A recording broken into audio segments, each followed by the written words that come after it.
Trump can't make up his mind about why he's doing tariffs. What exactly does President Donald Trump want tariffs to accomplish? There hasn't been a single cohesive narrative from the White House about what Trump ultimately hopes his tariffs will achieve, and with the president's attempt Tuesday afternoon to walk back from the brink of his all-out trade war with China, his constant waffling makes it hard to keep track of what he really wants from all this. So all we can do is look at what the administration is actually doing.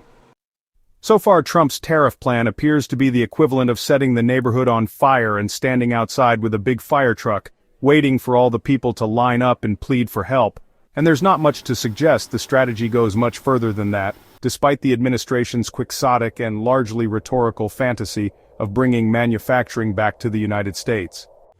The administration will say that one of the objectives of its grand economic strategy is to reindustrialize America.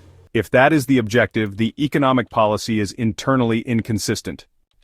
The contradiction boils down to this: tariffs can be a cudgel in trade talks, or they can force companies to bring operations to America, but they can't do both at the same time. Once you start cutting deals, the cudgel loses its power. Industry leaders will quickly catch wise and, rather than spend billions upending their supply chains, work overtime to hammer out some kind of exemption. When Trump put a 90-day pause on his most aggressive tariffs 2 weeks ago, he officially entered "let's make a deal" mode.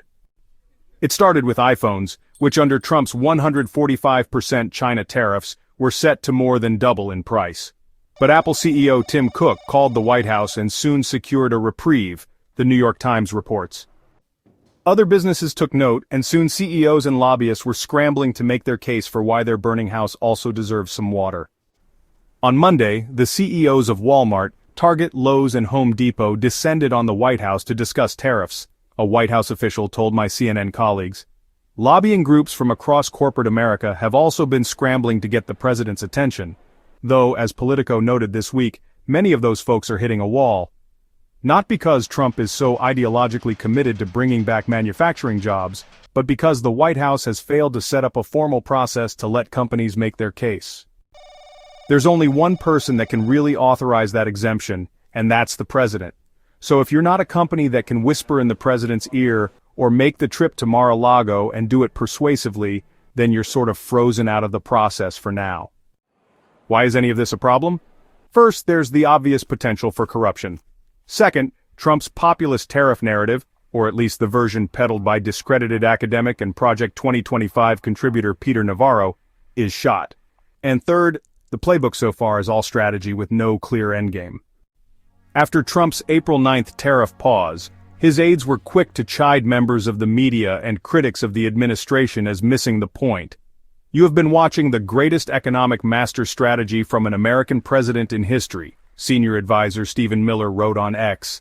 Many of you in the media clearly missed the art of the deal. You clearly failed to see what President Trump is doing here, Press Secretary Caroline Leavitt said. Maybe the administration isn't all that clear on its own economic goals. Trump himself has sent wildly mixed messages about his agenda, most recently Tuesday afternoon when he told reporters in the Oval Office that he won't play hardball with China, the country he slapped 145% import taxes on.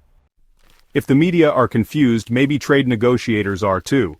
According to Bloomberg, the EU's trade chief left meetings in Washington last week with little clarity on the American stance. A deal with Japan that appeared imminent last week never came together, and Reuters notes that Japanese Prime Minister Shigeru Ishiba said he has grave concern over the consistency of the latest U.S. tariffs.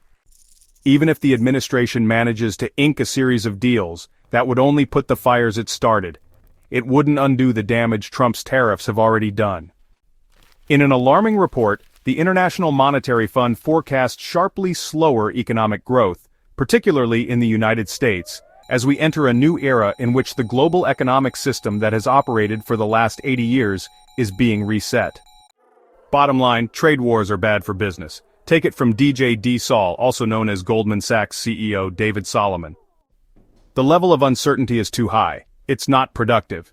It will have an effect on the growth of the economy, and we will see that, in my opinion, relatively quickly.